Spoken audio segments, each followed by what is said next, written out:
Physical condition बहुत ख़राब थी। आपने सब देखा, मैं व्हीलचेयर पे वहाँ पे चल रहा था।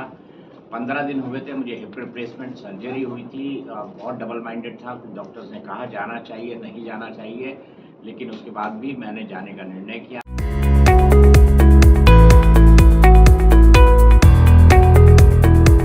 फर्स्टली तो आप बहुत सीनियर है, तो मैं थोड़ा सा नर्वस हूँ यहाँ पे, क्योंकि सेम प्रोफेशन से है हम।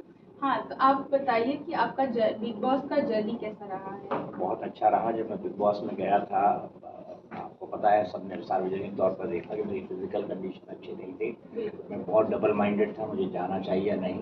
डॉक्टर्स की भी अलग अलग बात थी, लेकिन मेरी फैमिली, मेरी दोनों बेटियां, मेरी पत्नी ने मुझे इस बात के लिए बड़ा इंस्पायर किया, प्रेरित किया कि डिफरेंट सिचुएशन में भी मुझे जाना चाहिए। मैं थैंक यू कहना चाहूँगा मेकर्स का, जिन्होंने इतनी सहूलियत मुझे दिलाई कि इस विपरीत परिस्थितियों में वहाँ जा पाया। ये एक्सपीरियंस मेरे लिए बहुत अच्छा रहा, बहुत इनरिचिंग रहा। मुझे लगा कि मैंने लाइफ में जो जो डिफरेंट चीज़ें मैं पिछले 30-32 साल के अपने करियर में करता रहा हूँ, एक नई चीज़ की है और इसने मुझे नया अनुभव दिया है। मैं इससे जो जो सीखा हूँ, मैं उम्मीद करता हूँ कि ज़िंदगी भर उसका पालन कर पाऊँगा, ज़िंदगी भर उस पे चलूँगा।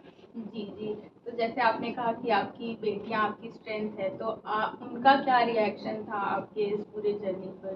पहले उनको लगा कि मुझे नहीं जाना चाहिए। मेरी छोटी बेटी ने एक बार मजाक मजाक में मुझसे कहा, और ये अनिल कपूर के सामने उन्होंने शो में दोहराया कि बाबा वहाँ जाओगे तो किसी को पटा तो नहीं लोगे। हालांकि मैं वो बात तो नहीं कर पाया, क्योंकि इस बात की गुंजाइश वहाँ पर कम थी और मेरी फिजिकल कंडीशन भी ऐसी नहीं थी। हालांकि मैं वो करता भी नहीं।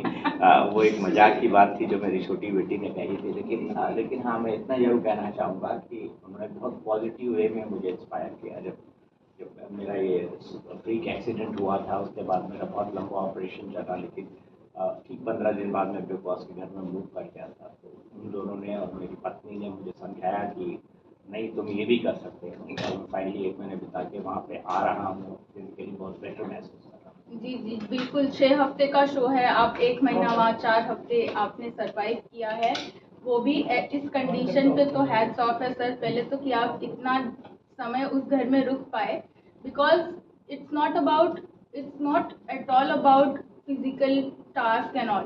मतलब मेंटली भी वहाँ लोगों को आप स्ट्रॉन्ग कर रहे थे, and people are loving for that. And basically तो लोगों ने आपको फिजिकली काम करते या नहीं देखा होगा, जो भी है, बट आपने आपका कंट्रीब्यूशन उतना ही दिया है। हमने देखा है कि कोई भी मेजर इशू हो तो आपको बिग बॉस बुलाते थे कॉन्फ्रेंस। आपका टेक उस पर बहुत ही स्ट्रांग रहता था, स्ट्रांग हेडेडली। तो जनता के लिए आप क्या बोलना चाहेंगे, और जनता का प्यार आप देख के क्या बोलना चाहेंगे? मैं सिर्फ इतना कहना चाहूँगा कि बहुत थैंक यू जिन लोगों ने मुझे सराहा, मेरे रोल को सराहा। मैं ये चाहता था कि मेरे अनुभव का जो लाभ है वो मुझे, मतलब मेरे साथी उठाएं, मेरे हाउसमेट्स उठाएं। और वहाँ पे कई सारे लोग ऐसे थे जिनकी उतनी उम्र थी, जिससे ज़्यादा मेरा जर्नलिस्टिक कैरियर था। तो मैं चाहता था मेरे अनुभव का वो फ़ायदा उठाएं। मैंने उन लोगों को बताया, मैंने उन लोगों को सिखाया, मैंने उनको बताया क्या सही है क्या गलत है। मैंने बताया कि ज़िंदगी में क्या करना चाहिए क्या नहीं करना चाहिए। मैंने ये भी बताया ज़िंदगी में आदमी को किस तरह की सावधानी और एहतियात बरतनी चाहिए। मैंने ये भी बताया कि इंसान को सीखना चाहिए कि उसे क्या बोलना, और ये ज़रूर सीखना चाहिए कि उसे क्या नहीं बोलना है। मैंने कई चीज़ें सिखाई। उम्मीद है मेरी उन सीखों को ध्यान रखेंगे, और इंसान वही अच्छा है जो अपनी गलतियों से सीखे और जो नए एक्सपीरियंस उससे मिल रहे हैं उससे अपनी लाइफ को और इनरिच करें। जी बिल्कुल सर, आपको देखा गया है कि आप शिवानी को जैसे घर में सपोर्ट किए आपने। अभी हालांकि आपको देखा गया है लवकेश के साथ कि आप बैठ के उसको समझा रहे थे, तो आपके निकलने के बाद लवकेश, ये लोग काफ़ी इमोशनल थे कि समझाने वाला जो इंसान इस घर में काफ़ी कम रहा है वो चला गया है। तो लवकेश को जो आपने समझाया है, उस पर आप क्या कहना चाहेंगे कि मतलब इस यूथ जनरेशन को समझने की कितनी ज़रूरत है? जैसे अदनान ने आपके साथ बेइज्जती की है, जो कि देख के हमको भी बिल्कुल अच्छा नहीं लगा है, किसी को नहीं अच्छा लगा है, तो उसमें आप क्या कहना मैं चाहेंगे? सिर्फ लवकेश और शिवानी के बारे में कहना चाहूँगा। मैंने समय समय पर उनको गाइड किया है, मैंने समय समय पर उनको समझाया है। मुझे पता है वो दोनों इमोशनल थे।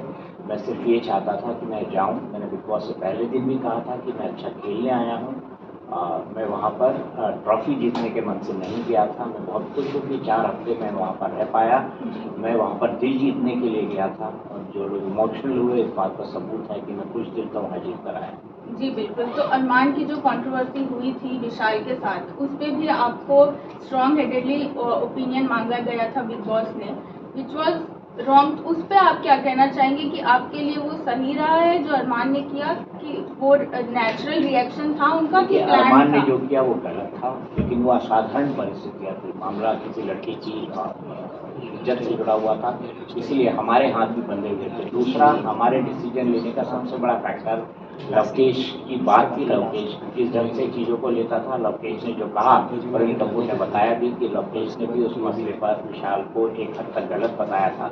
उसी के आधार पर हमने निर्णय लिया, और मैं सिर्फ यही कहना चाहूँगा कि हमारे पास जो लिमिटेड जानकारी थी उसके आधार पर निर्णय हुआ था, और उस वक्त का वो एक सही निर्णय। अब हमने आपको जैसे बिग बॉस में देखा है, अब हम आपको कहाँ एक्सपेक्ट कर सकते हैं? न्यूज़ चैनल पे, टीवी शोज पे, और जनता के लिए आपके कुछ मैसेज हो तो वो आप दीजिए। मैं निसंदेह आपको न्यूज़ चैनल पर दिखूंगा, और मैं सिर्फ यही कहूँगा कि आपने जो मुझे प्यार दिया है, जो सम्मान दिया, आपने जिम्मेदारी दी है, उसको मैं हमेशा की तरह निभाता रहूँगा।